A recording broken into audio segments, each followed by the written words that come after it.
राधे राधे, जय श्री कृष्णा। आज मैं आपको कर्माबाई के खिचड़े की कहानी सुनाती हूँ।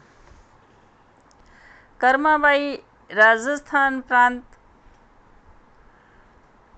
नागौर जिले मकराना तहसील के कलाबा गांव में जीवनराम जाट के घर पैदा हुई। उसका बचपन का नाम कराराबाई था। जीवनराम जाट बहुत ही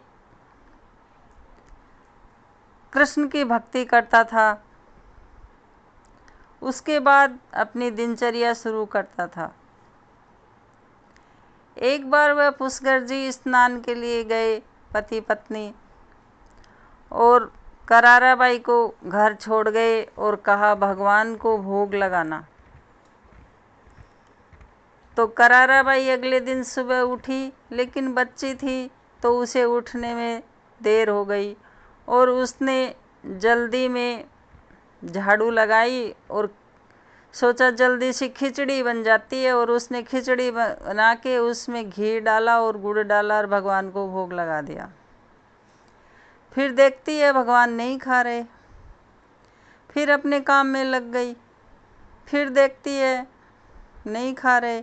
फिर अपने काम में लग गई और वो थक के सो गई। तो उसे सपने में भगवान दिखे और कहा कि मैं कैसे खाऊं, तूने पर्दा तो लगाया ही नहीं। तो वो अचानक उठी, उठ के बैठ गई और जाके भगवान को पर्दा लगा दिया और वापस आकर बैठ गई। फिर जाकर देखती है तो भगवान खा रहे थे और धीरे धीरे खिचड़ा खा लिया। अगले दिन उसने फिर खिचड़ी बनाई और गुड़ डाला, घी डाला, भगवान को भोग लगाया। 2-3 दिन बाद जीवनराम जाट और उसकी पत्नी आ गए। रसोई घर में किसी बर्तन में गुड़ रखा था, तो उसकी माँ ने कहा कि गुड़ रखा था वो कहाँ गया। तो उसने कहा कि मैंने भगवान को भोग लगा दिया। और मन ही मन सोचती रही कहीं मेरी माँ ये नहीं समझे कि गुड़ सारा मैंने खा लिया। उसके बाद दूसरे दिन जब उसके पिता भोग लगा रहे थे तो उसने वही खिचड़ी बनाई और उसमें घी और गुड़ डाला और भगवान को भोग लगाया और हाथ जोड़कर प्रार्थना करी कि भगवान मेरे माता पिता ये नहीं सोचे कि मैं सारा गुड़ खा गई। और भगवान ने भोग लगा लिया। उसके माता पिता खुश हो गए और उन्होंने मन ही मन सोचा कि हमारी बेटी की तो भक्ति में शक्ति है। ऐसे ही चलता रहा। फिर उसके माता पिता की मृत्यु हो गई और वो भगवान की भक्ति में लग गई। वो सुबह उठती, खिचड़ी बनाती, भगवान को भोग लगाती और उसी में रहती। जब वह थोड़ी वृद्ध हुई तो उसने सोचा कि मैं जगन्नाथपुरी जाती हूँ, भगवान के ही आसपास रहती हूँ। और वो जगन्नाथपुरी चली गई। जगन्नाथ मंदिर के आसपास रहने लगी, भगवान की सेवा करने लगी, साधु संतों की सेवा करने लगी।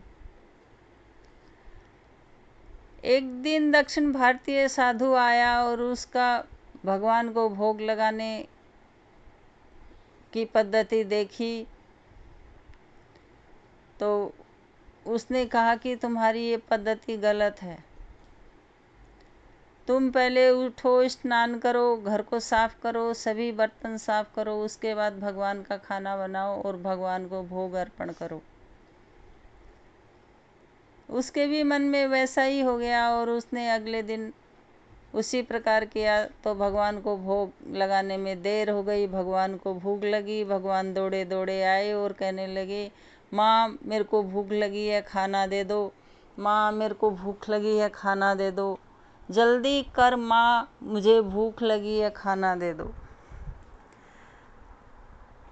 लेकिन उसने कहा कि मैं क्या करूं, मुझे उस साधु ने कहा है कि तुम्हारा भोग लगाने की पद्धति गलत है, तो मैं उसी में लग गई। फिर उसने जल्दी से खिचड़ी बनाई और भगवान को खिलाई।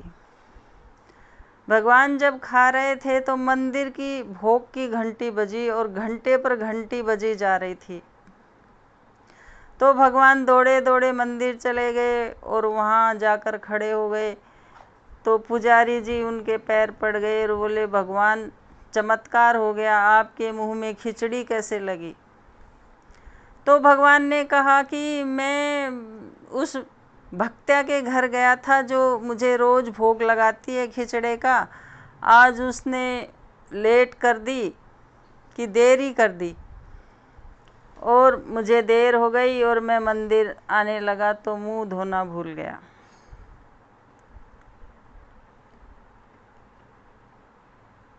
फिर कर्मा धीरे धीरे वृद्ध हो गई।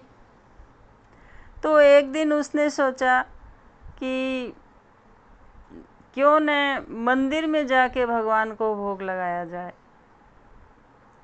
तो कर्मा ने थाली में खिचड़ा रखा और मंदिर के अंदर जाने लगी। तो सभी मंदिर के रक्षकों ने उसे बाहर निकाल दिया। तो वो बेचारी दुखी मन से बाहर आके नदी के किनारे बैठ गई और भगवान को स्मरण करने लगी। और भगवान दौड़े दौड़े आए, माँ कहाँ है, माँ मुझे भूख लगी है, माँ मुझे भूख लगी है। और कर्मा से वो खिचड़ा खा लिया और अपना मुंह पोंछना भूल गए। तो मंदिर के पुजारी ने देखा कि भगवान को खिचड़ी लगी है।